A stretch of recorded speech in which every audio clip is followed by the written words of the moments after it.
Okay, before the class, I would like to show you a event that just happened yesterday. It's near our city. It's just not so far. It is the basement construction. But during the construction, you can find here the ground floor already failed. And right now, I see at least one person trapped under this. Okay. So this is the parking area, but in the underground parking area construction. Okay. So, oh, okay. This is another video in China. You can find the bridge already failed here. Boom. Can you see that?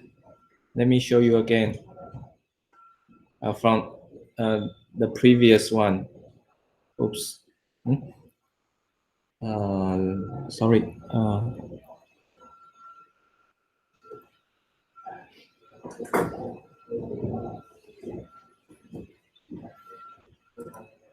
Okay, you can find here. This is the bridge failed here.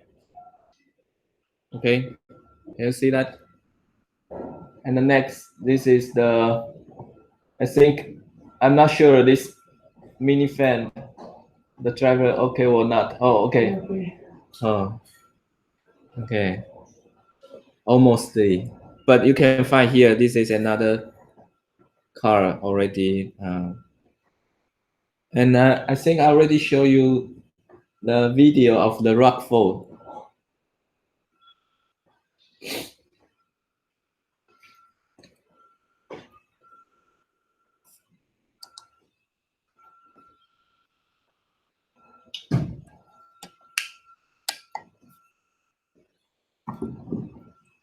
Wow, very close. Okay, rock fall.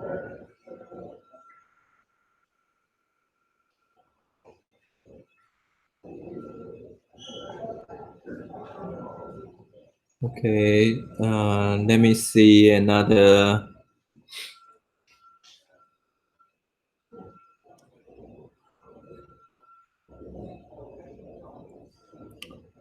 This is also the rockfall in Italy. You can find here. Okay.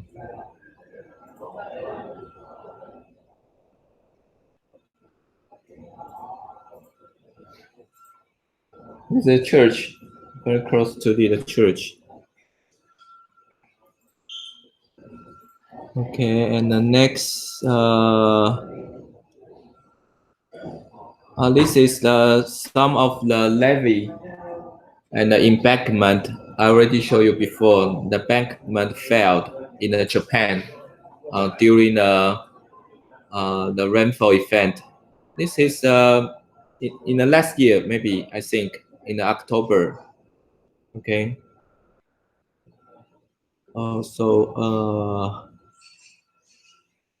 And the mass landslide. I think maybe you already see this before.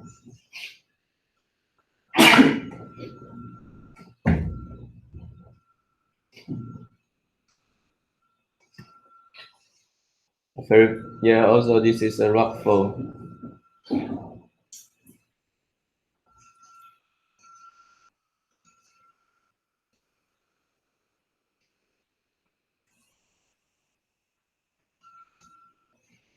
This is in Keelung in the northern Taiwan. A very big rockfall. Okay, you can see here. Maybe more than 5 tons of the rocks. Lucky guy. Okay, very lucky guy. And also this is the, I mean, the embankment valued near the river.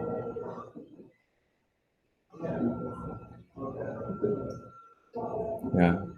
Can you come back for your car? Huh? Can you come back for your car? Okay, I think this is also a landslide.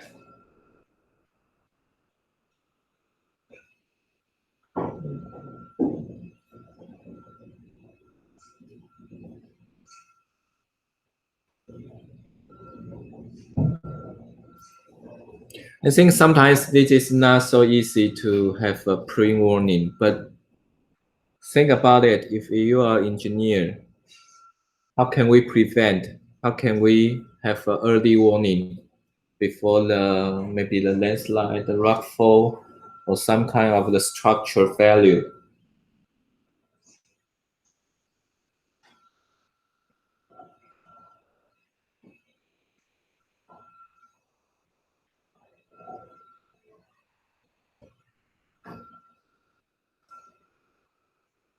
Okay, quickly. Okay, I think this is the landslide nearly the rail train. Okay, so you block and even the train failed.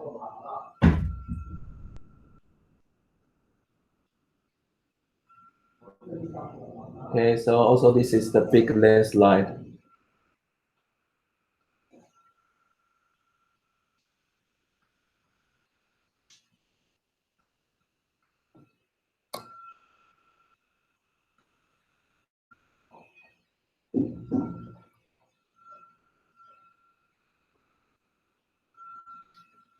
And then in the China, maybe in the China.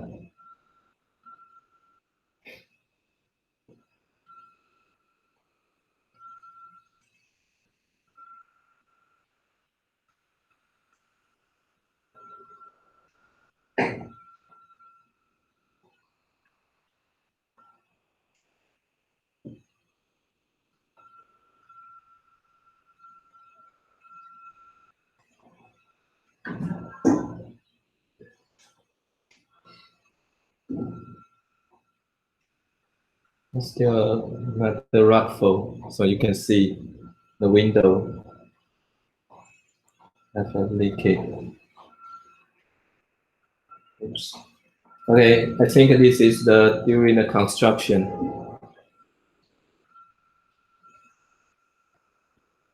Here you can find some of the soil nail already on this wall. Okay.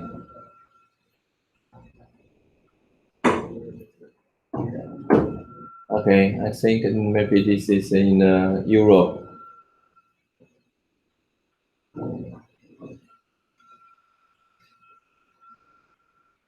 Wow. Okay. Ah, I forgot where it is.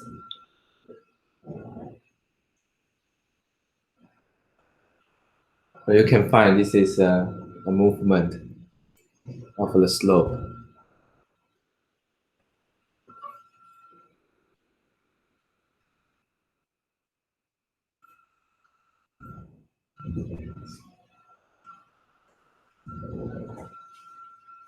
Okay, you can see this is will be like the deep slope.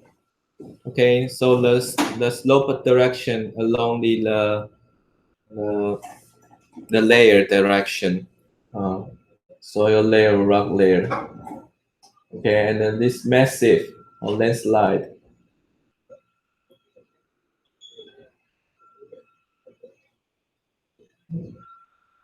Also, this is another one. Okay, I just trying to show you. This is the Beijing landslide. Maybe you already see this before. Okay. And slight failure of the dam. So this is the last time I already show you. Okay. If you try to have this. Please tell me. I can copy all the video to you. And also, this is a bridge of the highway linking the Italy and France. Yeah. Okay. So I think I already showed you in the last time. It's a very high, very tall bridge pier. That was last summer. Oh, the last summer, yeah. 1 week they were speaking more about that. Yeah. So here you can find this is the decks already disappeared, and then I think this is the foundation, one of the big foundation. Okay. Wow. And in the Taiwan, you already see this before. Okay. So yesterday, yeah, we have the unfortunate news, but I think we are going to continue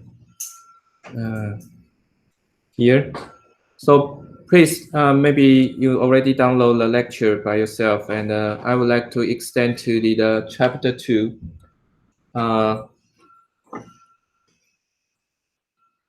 Regarding the data acquisition and the discrete signal processing. Okay, for this chapter, I will tell you in the beginning with what is a signal, what is a system. And based on that, how can we do with the signal processing? So there's are some of the topics you need to understand why we try to capture the continuous signal into the discrete one. And based on this requirement, because we try to capture the data into our computer. So, and during this time for this requirement, some of the problem we need to concern them. One is that time versus frequency, and extend that there's some of the aliasing truncation problem. And also, if there's a low signal to noise ratio, how can we use the filter? And especially if you needed to do the spectral analysis. And the final, I would like to say, if you already know like the concept, how can you choose a good hardware for you to capture the signal from the continuous one to the discrete one? Okay, so this is what we call the analog to digital conversion. Okay, so in the beginning, I would like to say in the civil engineering problems or in the environmental problems, there's some of the problems that we can divide into the forward and the inverse. Okay, from this figure, you can find the left side is the input signal, and for this black box, it is what we call the system. And the right side, it is the output signal. In the civil engineering, sometimes, just as I said, we can divide this procedure, input to the system and with the output. We can divide it into two forward and the inverse problem. And for the forward problems, there's some unique one. The first one is the system design. And the later is the explanation. They say that the system design is to satisfy the performance criteria.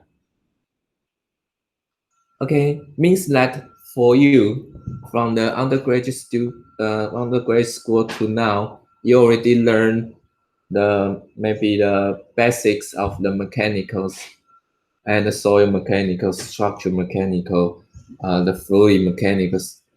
And for this basic of the mechanics, what is that? You already have the theory and the model. to understand the performance of the system, right? If you have some parameters like the Young's modules or the plastic modules, so you can understand what is the performance of this structure. So you can decide the structure to meet the requirement by yourself. This is what we call the system design. And the next is the convolution. What we call this is sometimes we will use another name. Is the forward simulation. Forward simulation. So what is that? It means that I already know the input and the system. For example, I already know that the building parameter, like this one, the engineering #1 building.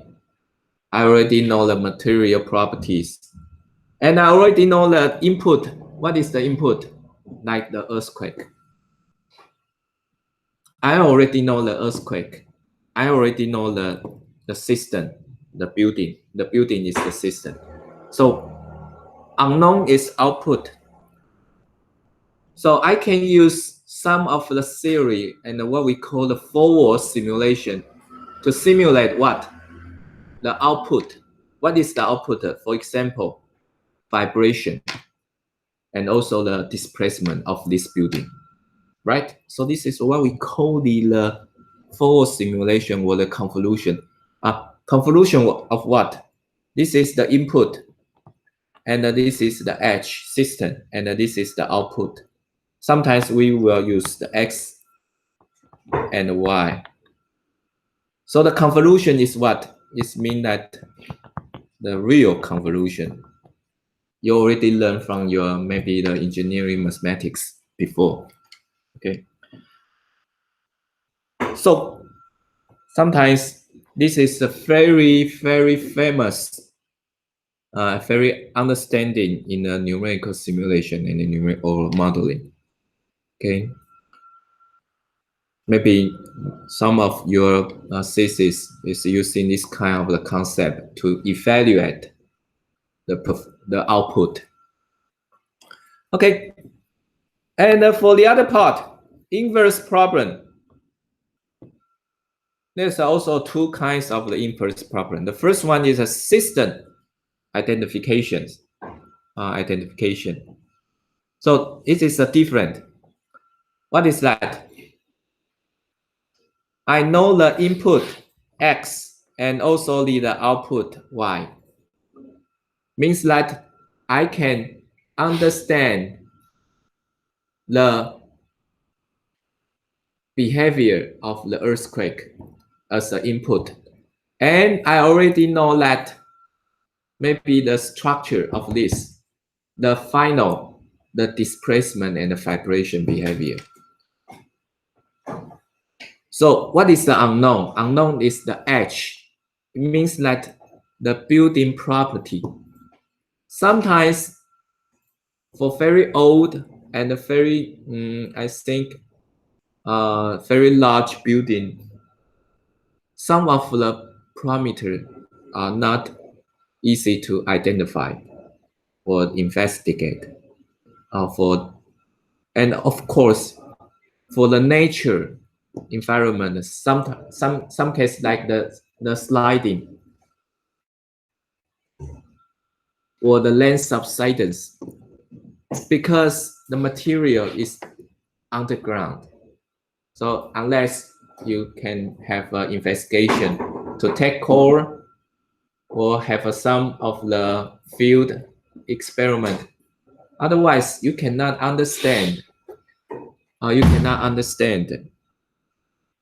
So for the system identification, this is for the purpose to, especially for the testing, non-destructive evaluation, or the tomographic image. Means that for my another class, I use seismic vibrating and also the behavior of the vibration of the underground.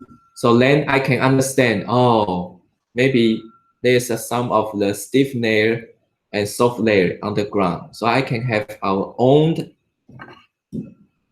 parameters of this system. Okay, so of course you can have your test or the non-destructive. Okay, so this is what we call the system identification. Okay, sometimes will be classified into the test or the investigation. And then the other part is the deconvolution. Compared to the convolution, deconvolution, what is that? I already know that the system. I already know that the output. The unknown is input. For sometimes this is the very used for the case is the forensic engineering. What is the forensic? 鉴定啊，中文就是翻成鉴定。So what is that? For example, I already know that the building here, the property or the some kind of the material, and I already know that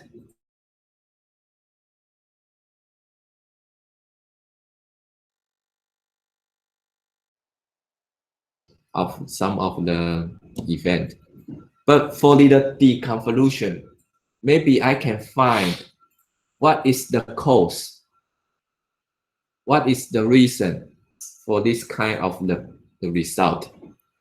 For example, maybe I try to identify is the earthquake or the construction near my house led this kind of the displacement or the failure of the house, right?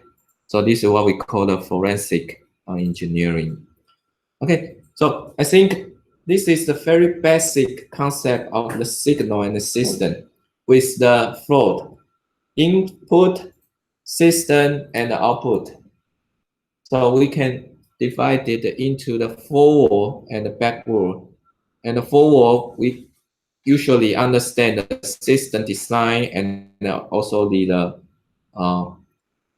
forward modeling or formal simulation.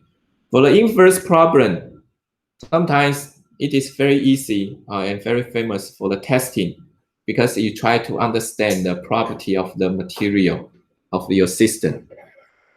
And another is a deconvolution. This is a little bit less example, but right now I think more and more forensic engineering problem raised in the recent decades. Okay, so this is the 4 type, signal and system type.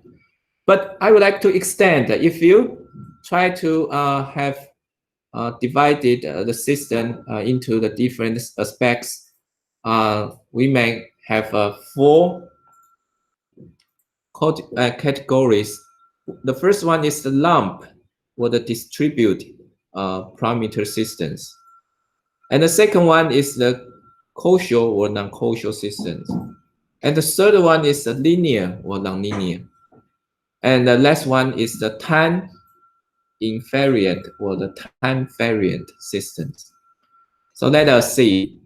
The first one, you can find the combination of the system. Here, this is the series. Very simple and a very typical one. And the second one is the parallel. You have a parallel systems 1 and the system 2 at the same time. And the third one is the what we call the recursive, go and back. So the previous output will be the input in the current step. This is what we call the recursive system. And here you can find, this is another spec. For the system, you may have a multi-channel and a multi-dimensional. For example, the color TV. The color TV has the 3 right? RGB, R, G, and B. The red channel, green channel, and the blue channel. And for each channel, you have your own screen, right?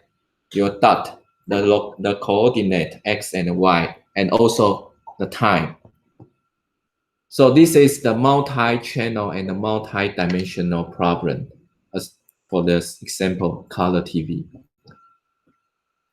And I think the next we will show you what is the continuous time and the discrete time. For example, the very famous, it is the natural signal to the artificial signal.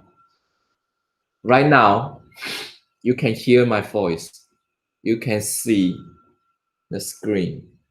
This is the analog signal. What is the analog? Means that continuously.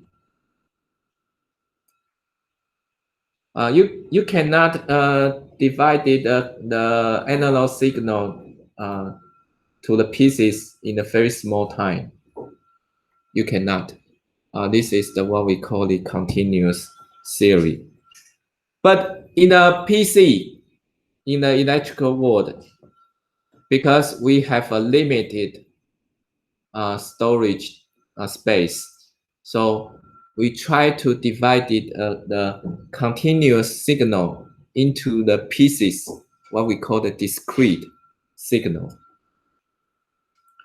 Okay, and the next I would like to show you that sometimes we have a deterministic or the random signal, and of course maybe we have a periodic and a periodic signal in our case. For this slide, I would like to show you some of the very elementary signals. The first one is the pulse. Maybe you already you should learn from maybe the engineering mathematics. The pulse is only have a value at some time. Okay, this is the pulse. And the second one is a stay pulse.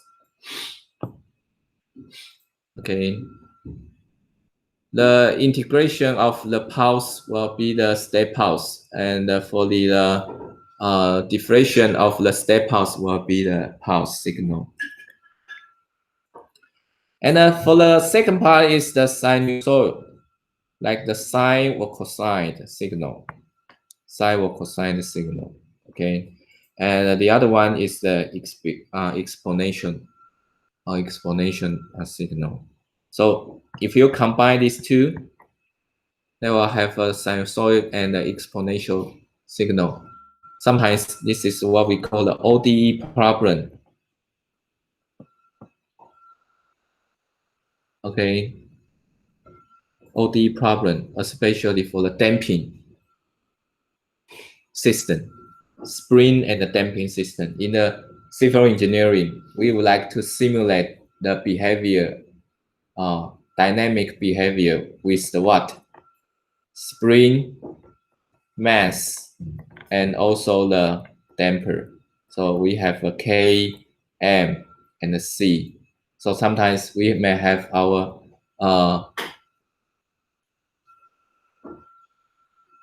dynamic behavior, and if this is the have the displacement,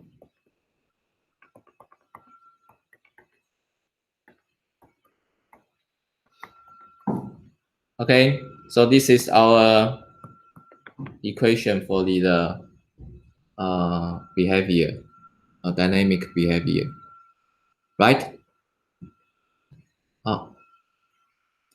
I think most of you already learned of this before. This is the ODE equation, right? So what is the solution of this? Forgot. Okay, what is the solution of this? We have a different kind of the solution. 3 types of the solution. One is that we have a real number solution. Okay.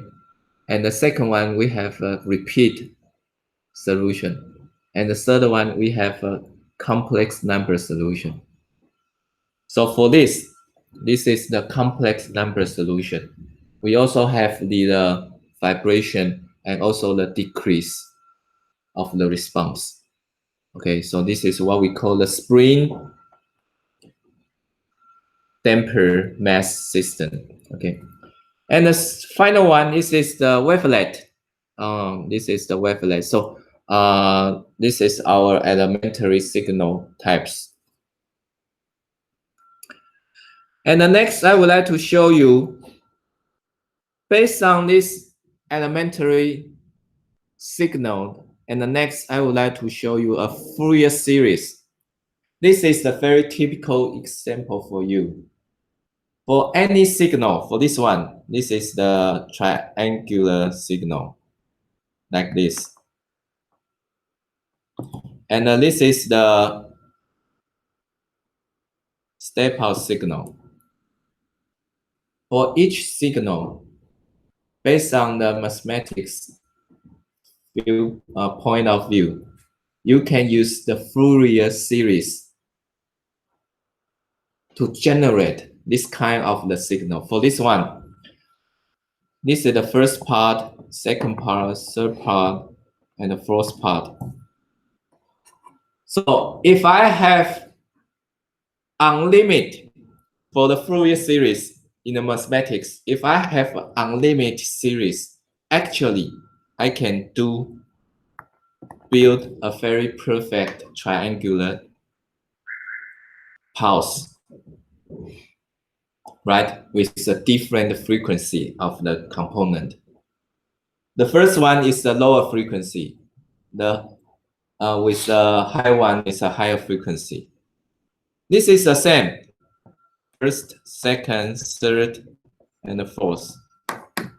If I have an unlimited, infinite length of the series, actually in the mathematics theory, I can build a very perfect step-out signal with the different sinusoidal frequency signal, right? Can you understand that? And I think in your engineering mathematics, you already learned how to solve, to find the series, this Fourier series, okay, to generate a different kind of the signal. So this leads a very important idea. That's what we call the continuous time, the sinusoidal signal. Because if you already can understand the concept of the Fourier series, so what does that mean? It means that, for example, for this,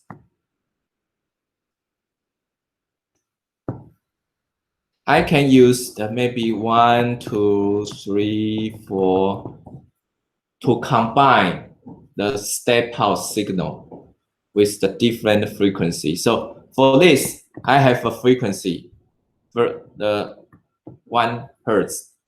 For this, 3 Hertz. For this, 5 Hertz. For this, 7 Hertz. Okay, and this is another expression in a complex field. This is the mirror, just the mirror. Okay, and this is the absolute field. But you can find, if just I say, if I have the unlimited series, means that maybe this is the 5, 6, 7 to the maybe 1,000, 10,000, or the 1 million component. Finally, I think I can build a perfect step-out signal, right? Right? Can you agree that? So I would like to say, from this kind of the concept, the continuous time signal in the mathematics, you can use the power signal and what we call the Fourier series to generate this waveform. And for the Fourier series, it means that I can use the Fourier transform to find the component in the frequency domain. Just as I say in here, I already find that I have a component in the frequency domain with the 1 Hertz, 3 Hertz, 5 Hertz, and 7 Hertz. So actually, this is our spectrum of this signal. This is the time domain with the T, and this is the frequency domain. This is the frequency domain. So far, so good. So if you can agree with this, I will keep continuing. So this is our continuous signal. But however, just as I said, because we have to monitoring and capture the data from the nature to the artificial laptop and store the data. So right now, we need to use the sampling theory to convert the analog signal to the digital one.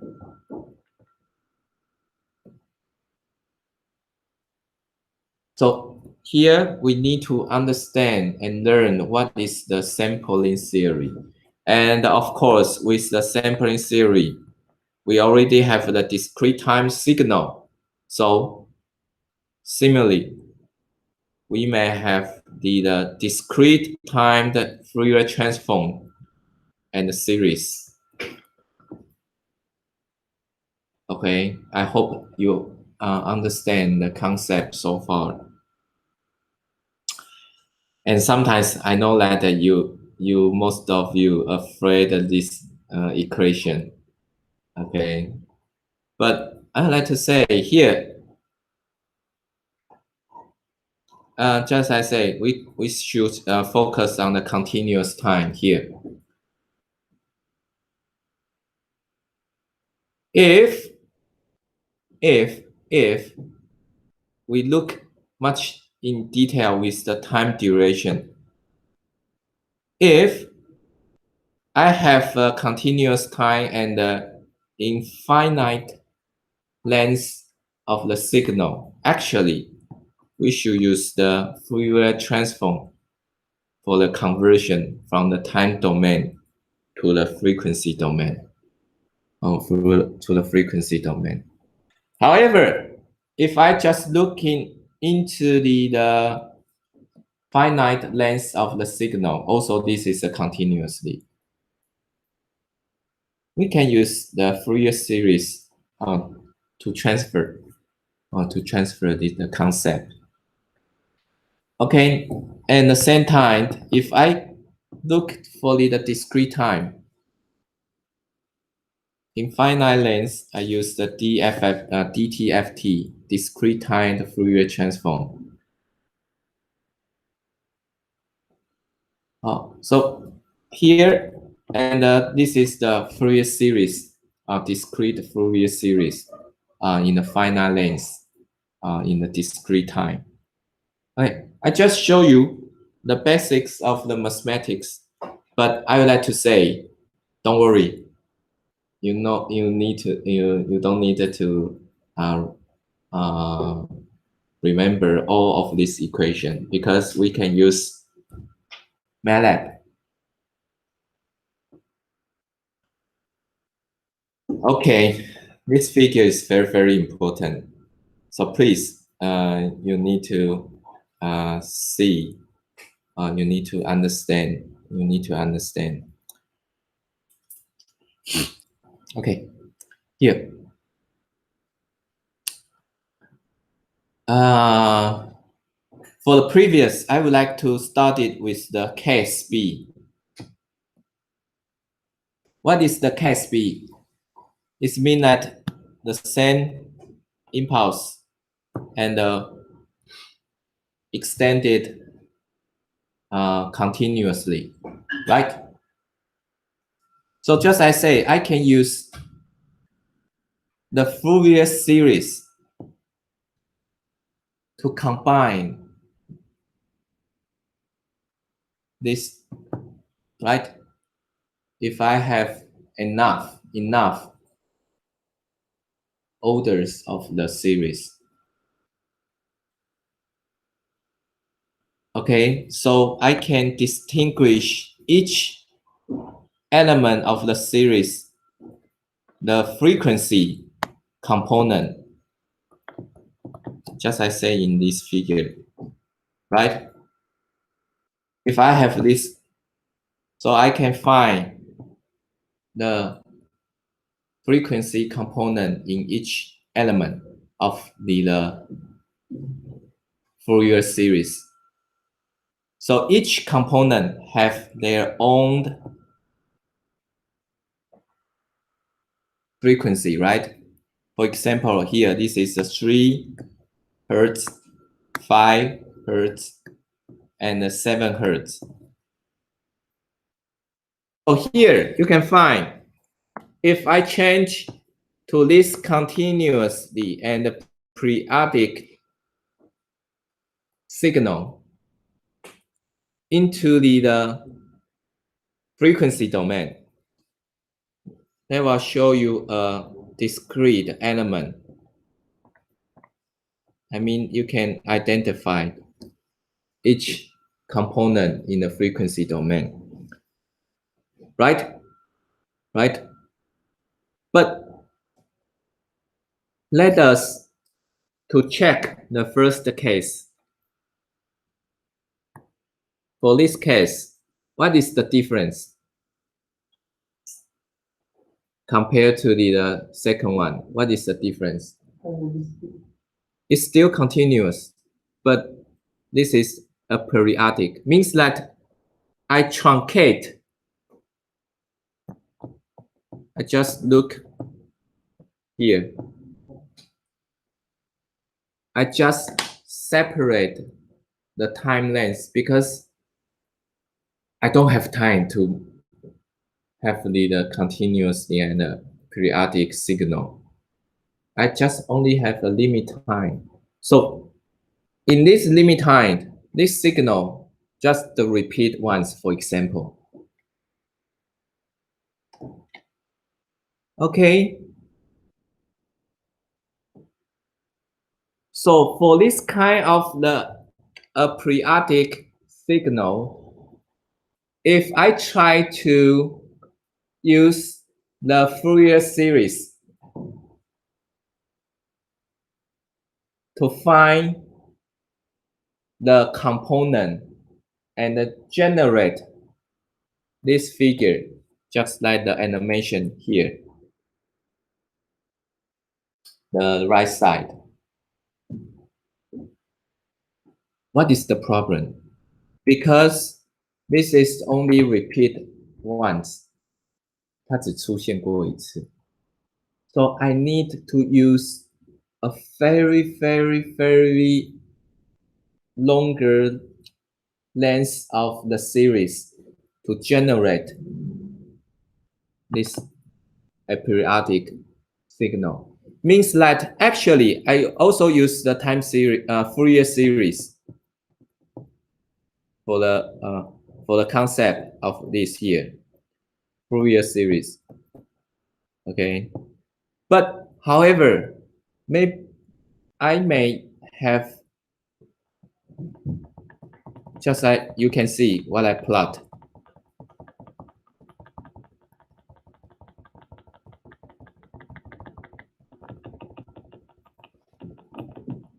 I need to use the 1,000 to 10,000 or even more component of this series to generate a periodic signal. So in other words, means that if you change this signal from the time domain to the frequency domain, this is the time domain in the left side, and the right side is the frequency domain. In the frequency domain, you can find this kind of the periodic signal. I mean, only show once. That you need continuously component, because I just use the Fourier series as an example. You need several, as much as possible, series component to generate a periodical signal. Yes. We need to use the Fourier transform, translate this in the frequency. Which one? The Fourier transform. Fourier transform. I mean, which Fourier transform? Yeah, bottom right. Yes. Bottom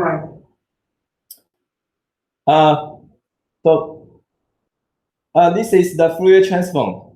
You mean that use the Fourier transform, but it means that it is the with the continuously frequency. Okay, but I would like to say here it is let us to show you again.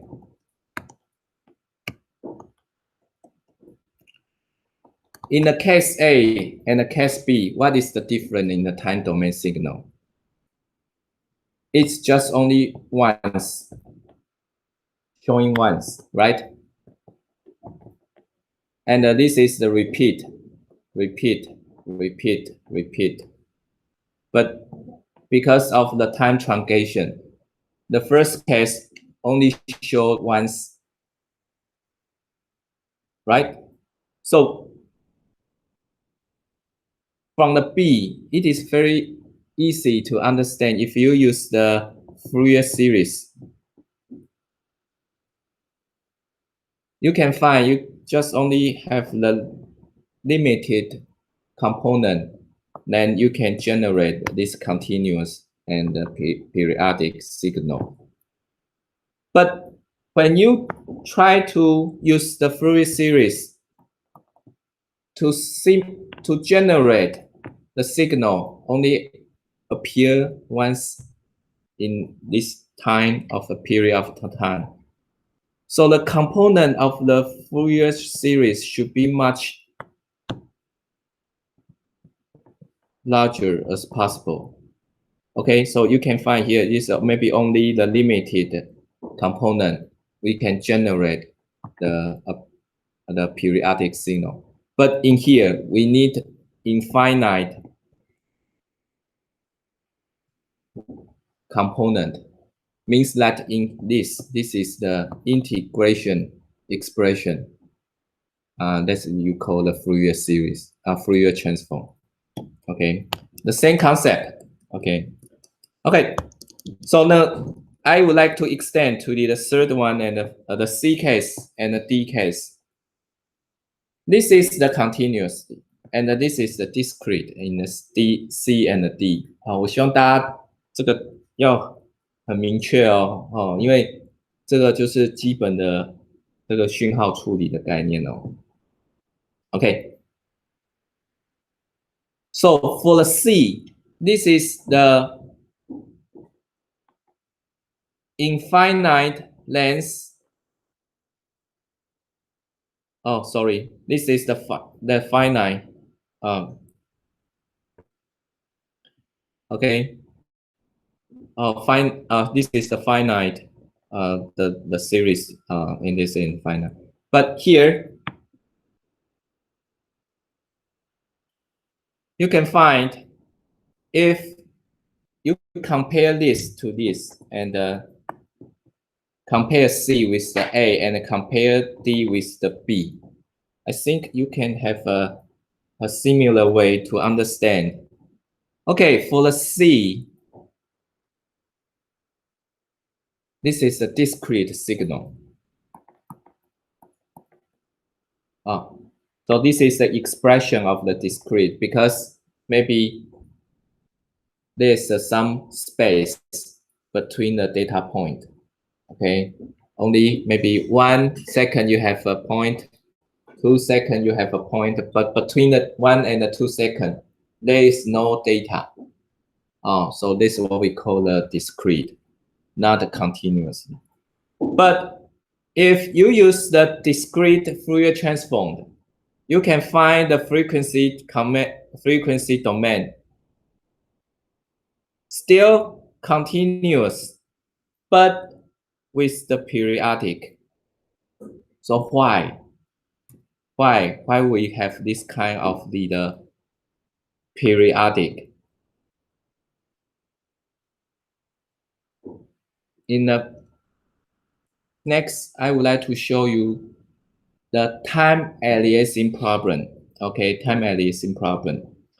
Okay, means that the discrete signal only have the limited spectrum in the frequency domain.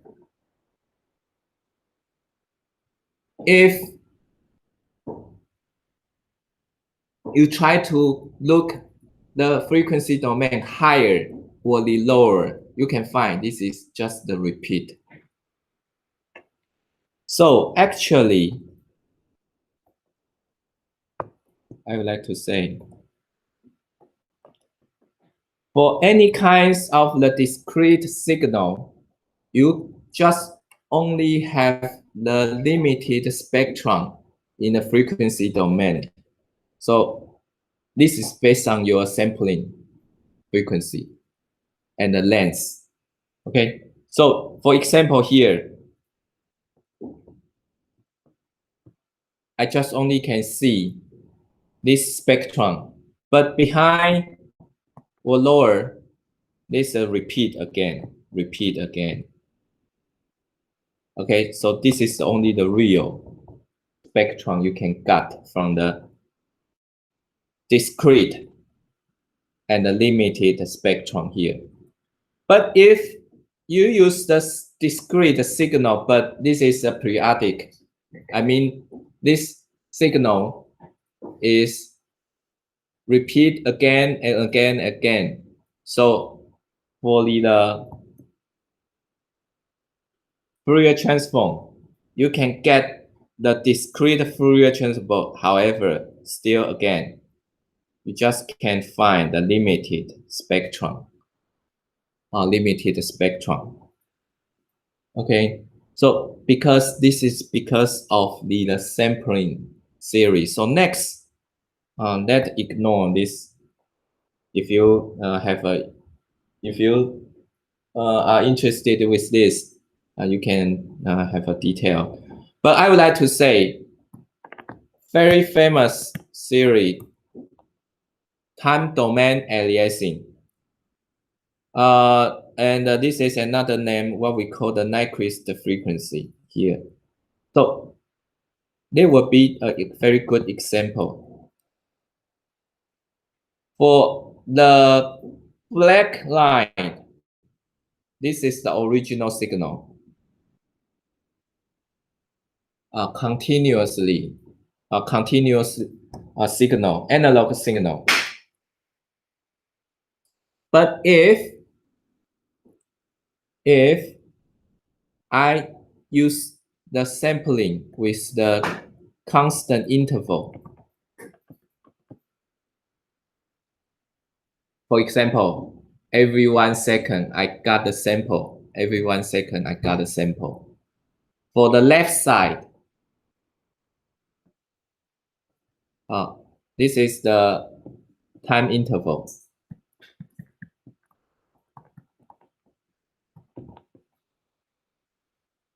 For the left side, you can find actually if I combine all the data together, this is not the original one, right? Right? But if I increase the time interval much higher, for example, each 0.5 second have a 1 point. Okay, for example, this is the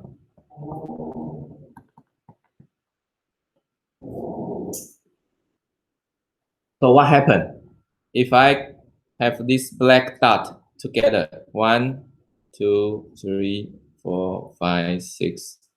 Oh, sorry, a little.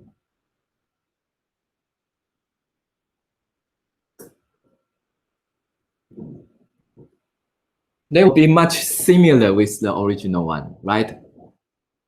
So it means that there's something we need to follow. This is what we call the Nyquist frequency, and this is the result. Means that if you try to capture the signal, the analog signal, and try to have the same pattern, you need to use at least 2 times of the frequency of the original analog signal. This is the sampling frequency. So at least 2 times means divided 2, it will be equal to the frequency of the original natural signal. For example, here, if this is the 1 Hertz sine signal, based on the Nyquist frequency, how about the sampling frequency? Can someone tell me? If this is the analog signal is the 1 Hertz signal, how about the sampling frequency? I said at least twice of the original one. So for the based on the Nyquist frequency, what is the sampling frequency? 2 Hertz. 2 Hertz means that 5.5 second, or 0.5 second, because this is the inverse relation. Okay. So please remember that. Very, very important. Okay. For someone, maybe you are in a there's someone in a structural engineering. They try to monitor the vibration in the earthquake, during the earthquake. And I know that maybe earthquake is from the very low hertz to the 10 hertz, maybe 0.1 hertz to the 10 hertz. So what is the sampling frequency at least I should put to monitoring the earthquake? I know that the earthquake, the highest frequency of the earthquake is 10 hertz. So I try to capture the 10 hertz behavior. How about the sampling frequency? Twice 20, right? Okay, so this is the Nyquist frequency, Nyquist theory.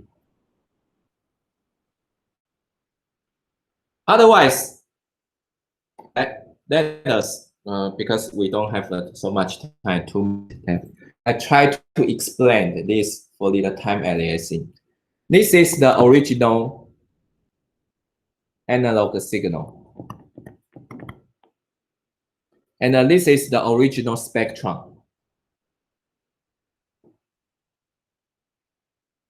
For this, I have the time interval. And the higher frequency here, you can find, this is the inverse. Inverse. Okay. Okay. So means that I can have the higher frequency in this based on your sampling interval or the frequency. But however, for this case,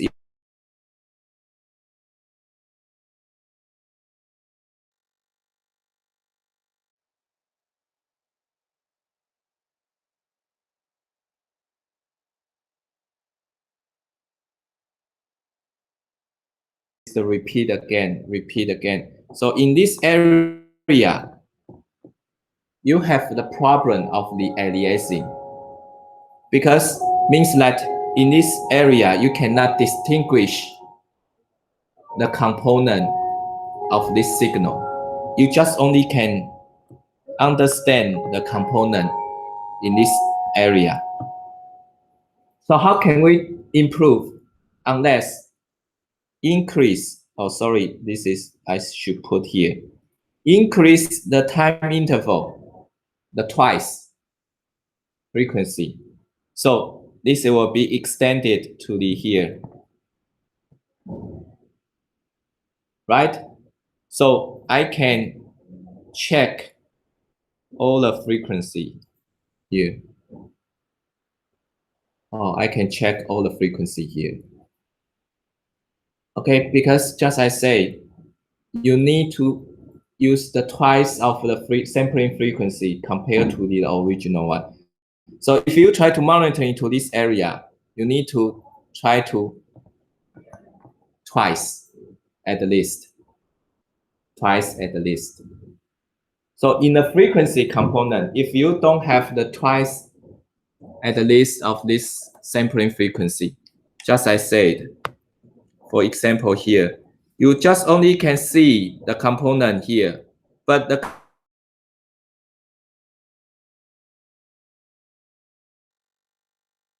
means that you cannot distinguish the component in that frequency.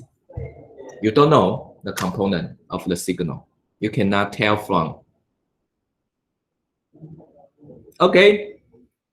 So please, next week, bring your laptop.